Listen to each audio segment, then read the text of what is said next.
At 10 a.m. Eastern on Monday, April 13th, the United States Central Command activated a naval blockade on Iran. Hours later, not days, hours, a Chinese admiral walked up to a microphone in Beijing and said one sentence that instantly changed the shape of the confrontation. Iran controls the Strait of Hormuz, and it is open for us. That was Admiral Dong Jun, China's Minister of Defense, and buried inside the diplomatic politeness of the rest of his statement was something much sharper. A warning, a legal claim, and, depending on how you read it, the first real test of whether Donald Trump's second-term blockade strategy can survive contact with a superpower that refuses to play along. Let's be precise, because the wording matters more than the headlines suggest. Dong Jun did not threaten the U.S. Navy. He did not promise reprisal. He did not mention the word blockade. What he did say, almost line by line, was this: China is monitoring the Middle East. Chinese ships are moving in and out of the Strait of Hormuz. China has trade and energy agreements with Iran. China will respect and honor those agreements. And others, read Washington, should not meddle in them. Then came the line that did the real work. Iran controls the strait, and it is open for us. Read that carefully, because three separate claims are stacked inside it. First, he is recognizing Iranian sovereignty over the waterway, a point Tehran has argued for decades and that the U.S. has always rejected. Second, he is establishing that China's right of passage is not granted by international law alone, but by a bilateral arrangement with Iran. And third, he is telling the Trump administration that if they try to enforce a blockade against Chinese-flagged vessels doing business with Iran, they won't be stopping contraband. They will be interfering in a sovereign agreement between two countries. In one sentence, Beijing rerouted the entire legal framework of the standoff. The blockade is no longer a U.S. action against Iran. It is now, at least in Chinese framing, a U.S. action against China. You cannot understand why Beijing reacted this fast without understanding what Hormuz actually is to China. Roughly 1/5 of the world's oil passes through that 21-mile-wide choke point every single day. For China specifically, the stakes are far heavier. About 40% of the crude China imports and at least 30% of its liquefied natural gas sail through those waters.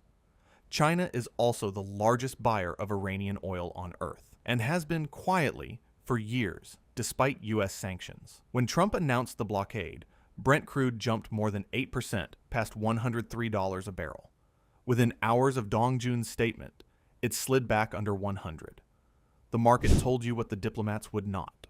Traders were not pricing in a war.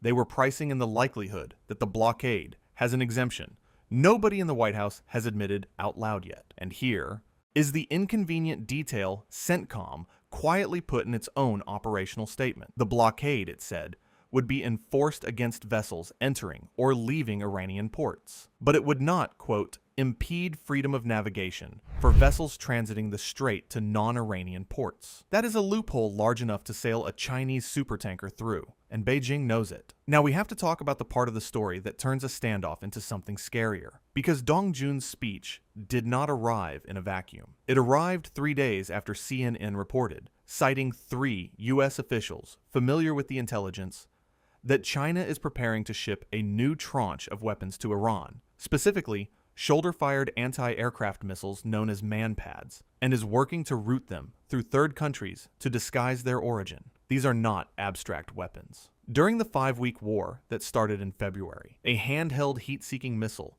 of this exact category brought down a US F-15 over Iranian territory. Trump himself confirmed the shoot-down at a Monday press conference, describing the weapon as a handheld shoulder missile. The Chinese embassy in Washington denied everything. Their spokesperson called the reporting untrue, said China has never supplied weapons to any party in this conflict, and accused the U.S. of, quote, baseless allegations and sensationalism. Here is what makes the denial interesting, rather than dispositive. U.S. officials told CNN that Beijing's internal calculation is that MANPADS can be defended diplomatically as defensive systems. They shoot down aircraft attacking Iranian territory, not aircraft attacking American ones. That is a thin legal distinction, but it is a distinction, and it is exactly the kind of carefully engineered ambiguity that has defined Chinese statecraft for the last decade. Trump, asked directly on Saturday whether Beijing would face consequences,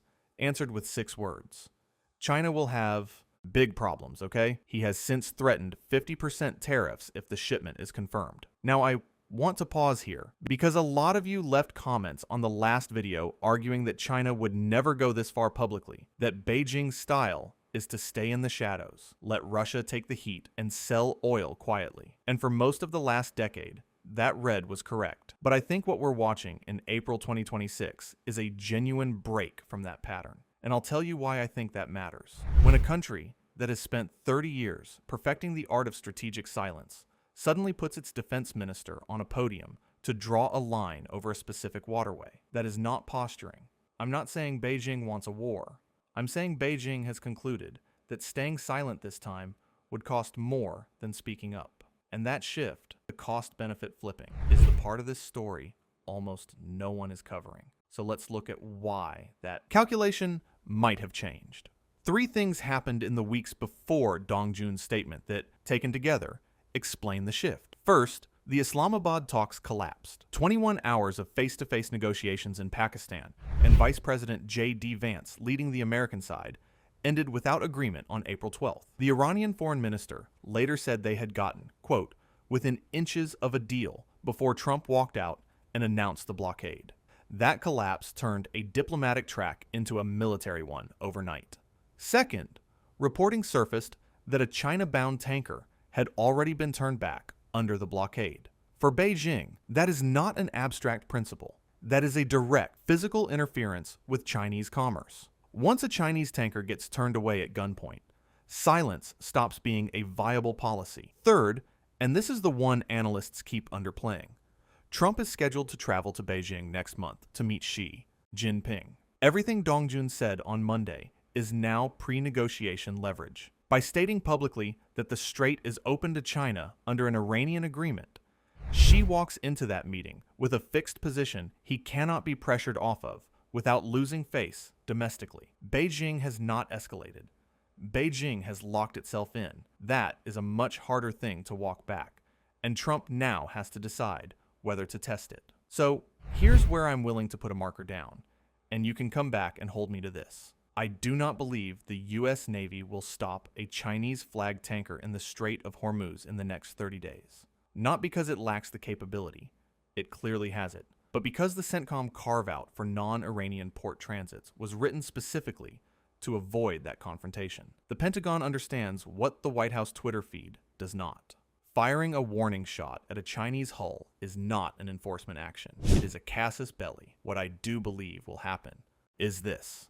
The MANPAD shipment, if it moves, will move through a third country, likely a Central Asian corridor, and Beijing will deny it the entire way. The ceasefire expiring on April 21st will either be extended quietly or collapse loudly, and the next inflection point will not be in Hormuz. It will be in the Xi-Trump meeting room. Dong Jun's sentence was 6 seconds long.